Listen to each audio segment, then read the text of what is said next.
बिस्मिल्लाहिर्रहमानिर्रहीम। आप सबको अस्सलाम वालेकुम। आज जिस परफ्यूम के बारे में हम बात करेंगे, मैंने इसको बहुत ही ज़्यादा लाइट लिया हुआ था। लाइट इन द सेंस कि ब्लू कैटेगरी की ये फ्रेगरेंस है। और मैंने इसको बहुत ही ज़्यादा ये कंसिडर किया था कि ब्लू फ्रेगरेंसेस अमूमन मुझे नहीं पसंद आती अमूमन। और ये हाउस भी कोई इतना फेमस नहीं था, तो मैंने इसको इतना ज़्यादा वो सच्ची बात है कंसिडर नहीं किया हुआ था। थैंक्स टू हारिस सलीम कि उन्होंने मुझे ये बॉटल भेजी। उन्होंने मुझे कहा कि दिल भाई आप ये इस्तेमाल करें और मुझे ये ज़रूर बताइएगा। फॉरगेट अबाउट खुशबू और दिस एंड दैट, इसकी पैकिंग मुझे बहुत ज़्यादा पसंद है। तो मैंने भी सच्ची बात है पैकिंग के लिए ही लगाई थी, लेकिन लगा के मुझे पता चला कि जस्ट पैकिंग वाली कहानी नहीं है। बात करते हैं इसकी खुशबू की। पहले मैं आपको इसका मुकम्मल वो दिखा देता हूँ। ये इसका एक्सटर्नल बॉक्स है। ये है सल्वातोरे फेरोगामो। सल्वातोरे फेरोगामो कंपनी का है एक्वा एसेंशियल ब्लू। सल्वातोर फेरागामो, ओके, सल्वातोर फेरागामो। और परफ्यूम का नाम है एक्वा एसेंशियल ब्लू। ओके, ये था इसका एक्सटर्नल बॉक्स और ये रही इसकी bottle. Yes, without any doubt fantastic किस्म की बॉटल है ये। आप देखें सल्वातोर फेरागामो ऊपर लिखा हुआ है। ये aqua essential blue, dark blue, फिर होते होते ऊपर ट्रांसपेरेंट हो जाती है। और उससे भी बड़ी मज़े की बात कि जो इसका ढक्कन है काफ़ी ज़्यादा टाइट है और बड़ी ज़बरदस्त क्लिक करके बंद होता है। और बड़ा ज़बरदस्त सिल्वर कलर का स्प्रे है। ही वॉज राइट, हारिस भाई ठीक कहते थे कि जनाब इसकी जो डब्बा है वो बहुत ज़बरदस्त है। ठीक है, बात करते हैं हम अब इसकी खुशबू के बारे में। मैंने इसको लीनियर, ओशियानिक टाइप और fresh and this and that समझा हुआ था, but it's not like that. इस तरह की नहीं है ये। बात करते हैं इसकी खुशबू की, फिर मैं अपनी थॉट्स इसके बारे में बताऊंगा। ओके, जैसे ही आप इसको लगाते हैं, इसके बिल्कुल स्टार्ट में ही एक लेमन स्ट्रेप्स, जिस तरह एक स्ट्रेप्सिल्स की एक गोली आती है स्ट्रेप्सिल्स की, उसमें एक लेमन फ्लेवर आता है। ठीक है, लेमन फ्लेवर की स्ट्रेप्सिल्स होती है, बहुत ही फ्रेश किस्म की, स्वीट किस्म की और मिंटी किस्म की, ठंडी किस्म की। एग्जैक्ट उस लेमन स्ट्रेप्सिल्स की खुशबू आती है, प्लस उसके साथ स्पाइसी सा, हल्का सा स्पाइसी जो कार्डमम का छिलका होता है ऊपर, उसकी खुशबू स्पाइसी होती है। बेसिकली मैं आप लोगों को पहले भी बता चुका हूँ कि जो कार्डमम होता है उसमें 3 किस्म की खुशबुएं नेचुरल होती हैं उसकी। एक बाहर छिलका जो कि स्पाइसी सा होता है, फिर दाने जो मीठे होते हैं, और छिलके और दाने को मिला के डार्क मीठा स्पाइसी सा बनता है। ठीक है, लेकिन जो उसका एक्सटर्नल छिलका होता है वो जरा सा स्पाइसी सा होता है। तो उस स्ट्रेप्सिल्स की टॉफी के साथ ये हल्का सा स्पाइसी सा कार्डमम की खुशबू भी अटैच होती है। तो स्टार्ट ही इसका जो है ना बड़ा ही ज़बरदस्त लगा, रिफ्रेशिंग रिफ्रेशिंग सा। तो अच्छा लगा मुझे। मैं इतना एक्सपेक्ट नहीं कर रहा था, लीनियर सी खुशबू एक्सपेक्ट कर रहा था, but it's not like that. ये स्टार्ट तो इसका बहुत ही ज़बरदस्त किया। ओके, ये फेज कोई मैक्सिमम 45 मिनट या 1 घंटा चला, ये स्ट्रेप्सिल्स वाला और प्लस कार्डमम वाला। उसके बाद ये एक प्रॉपर बहुत ही जबरदस्त शेव्ड पेंसिल की खुशबू में तब्दील हो गई। ये वही शेव्ड पेंसिल की खुशबू है जो कि लनोई दलोम के अंदर एक आती है, और बहुत ही पुराने बैचेस में तो ये बहुत स्ट्रांग थी। नए बैचेस में अब मुझे आइडिया नहीं है, नया बैच मैंने उसका इस्तेमाल नहीं किया। मेरे पास 2015 बैच लनोई दलोम का था, तो उसके अंदर जो शेव्ड पेंसिल की खुशबू है ना वो बहुत ही ज़बरदस्त है। एग्जैक्ट उसी तरह की शेव्ड पेंसिल की खुशबू जो है ना वो इसके सेकंड फेज में आती है, लेकिन उसके साथ लेमन स्ट्रेप्सिल्स और वो कार्डेमम की खुशबू चलती रहती है। हल धीमी ज़रूर हो जाती है लेकिन चलती रहती है। तो टेक्निकली स्पीकिंग फैंटास्टिक किस्म का जो इसका सेकंड फेज है ना वो भी बहुत ज़बरदस्त किस्म का है।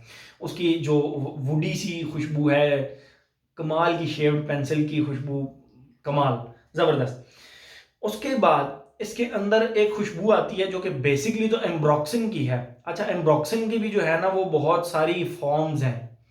एम्ब्रॉक्सन आपको बिल्कुल डर्टी भी मिलेगा, एम्ब्रॉक्सन आपको सी वाटर की तरह की खुशबू भी मिलेगी, एम्ब्रॉक्सन आपको रंग रंग की खुशबुओं का मिलेगा। इसके अंदर जो एम्ब्रॉक्सन है मैं आप लोगों को डिफाइन करता हूँ। सर्फ, मतलब एक पानी लें, उसके अंदर आप सर्फ डालें और उसको हिला लें, झाग बना लें, तो सर्फ की एक प्रॉपर खुशबू होती है, आप लोगों ने बिल्कुल, आप लोगों को पता होगा। लेकिन वो सिर्फ सर्फ की खुशबू नहीं, उसके अंदर आप थोड़ा सा नमक भी डाल दें, सॉल्ट। उस सॉल्ट को मतलब 1 टेबल स्पून पूरी डाल दें, फिर आप उसको मिक्स करें। तो जो सर्फ की ठंडी ठंडी सी नमक की खुशबू एक बीच में आ रही होगी ना, इसका थर्ड फेज एग्जैक्टली उस तरह का है। एक fabric freshener type, salty type, बस इस तरह है कि पानी में आपने सर्फ डाला हुआ है और नमक डाला हुआ है और उसको हिला के आपने खुशबू कर लिया है। मैं एक्सपेक्ट कर रहा था क्योंकि ये ब्लू कैटेगरी की फ्रेग्रेंस है तो ये इतनी ज्यादा चलेगी नहीं, बट जो इसका एम्ब्रॉक्सन फेज जब स्टार्ट होता है, ये प्रोजेक्ट करना तब स्टार्ट करती है। मतलब ऑब्वियसली इसका पहले 2 फेजेस भी ठीक हैं, प्रोजेक्ट करते हैं, लेकिन ये इसने मुझे 6-7 घंटे नोज ब्लाइंड किया ही नहीं। मुझे खुद को भी आती रही ये खुशबू। मुझे इसलिए ये खुशबू बहुत ही ज़्यादा पसंद आई है कि ये मेरे आसपास के लोगों को आए या ना आए, आई थी। आसपास के लोगों को भी इसकी खुशबू आ रही थी और वो कह रहे थे कि बड़ी ज़बरदस्त खुशबू है, बट मुझे इसने लिटरली नोज ब्लाइंड नहीं किया, बिल्कुल नहीं किया। तो जो एम्ब्रॉक्सन है इसका वो बहुत ही ज़बरदस्त, मैंने आपको उसकी खुशबू डिफाइन कर दी। एज, मेरे ख्याल में इसकी एज की कोई रिस्ट्रिक्शन नहीं है। इसके ऊपर आप जेंडर की भी रिस्ट्रिक्शन नहीं लगा सकते, इसके ऊपर आप इवेंट की भी रिस्ट्रिक्शन नहीं लगा सकते, इसके ऊपर कोई रिस्ट्रिक्शन नहीं है। जिसने खरीदनी है वो आंखें बंद करके खरीद ले, किसी भी इवेंट पे लगा सकता है, ऑफिस लगाए इसको इसको वो मतलब मोर स्पेसिफिकली भाई मैं तो कहूँगा मैं तो इसको ऑफिस में लगाऊंगा। मेरे लिए ये एक ऑफिस फ्रेग्रेंस है, बड़ी प्यारी ज़बरदस्त किस्म की ऑफिस फ्रेग्रेंस है। हर इवेंट पे लगा सकते हैं, खाना शाना खाने जाएं, जहाँ भी जाएं तो 4 से 5 स्प्रेज इसके कर लें, you are good to go. ज़बरदस्त इंजॉय करेंगे आप इसको। तो ये थी जी हमारी, ओके, ये EDT वर्जन है इसका, EDT, और made in Italy EDT version है। इटली वाले भी अच्छी फ्रेग्रेंसेस बनाते हैं, वाओ। जबरदस्त फ्रेग्रेंस है। मतलब मैं आप लोगों को रिकमेंड करूंगा, आप लोग जिन जिन लोगों ने ट्राई की है वो मुझसे इत्तफाक करेंगे कि पता नहीं इसके ऊपर इतनी ज़्यादा यूट्यूब पर बात क्यों नहीं होती। शायद ये पैसे नहीं देते यूट्यूबर्स को, बट मैं तो आप लोगों के लिए ये एक इन्फॉर्मेटिव वो बना देता हूँ कि आप लोगों को अगर ये खुशबू जिस तरह मैंने डिफाइन किया, अगर आपको समझ आई है, अगर आपको पसंद आई है तो गो बाय इट। तो ये थी जी आज की हमारी aqua essential blue. I think मैंने इसका हर जो एस्पेक्ट है उसको कवर कर लिया है। तो एज भी हो गया, जेंडर भी हो गया, ओकेजन भी हो गया, वेदर, किसी भी वेदर में आप इसको लगा सकते हैं। लॉन्जेविटी, ओके, लॉन्जेविटी प्रोजेक्शन की बात मैंने नहीं की थी।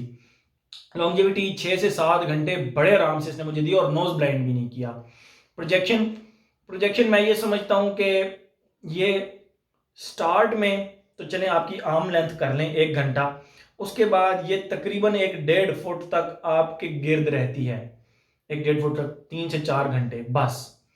लास्टिंग और प्रोजेक्शन में फर्क होता है। लास्टिंग का मतलब ये होता है कि how long it stage on your fabric, मतलब ये कितनी देर आपकी फैब्रिक पे रहती है या कितनी देर आपकी स्किन पे रहती है, वो होती है लास्टिंग। जो प्रोजेक्शन होती है उसका मतलब ये होता है कि आपसे कितनी दूर तक ये खुशबू लोगों को महसूस होती है, उसको कहते हैं प्रोजेक्शन। तो प्रोजेक्शन इसकी आप ऑन द सेफर साइड 2 से 2.5 घंटे कर लें, और लॉन्जिविटी आप इसकी 6 से 7 घंटे कर लें। लेकिन जब इसका एम्ब्रॉक्सन वाला फेज शुरू होता है, बम, आउट क्लास, जबरदस्त। तो ये थी जी आज की हमारी aqua essential blue. Thank you so much.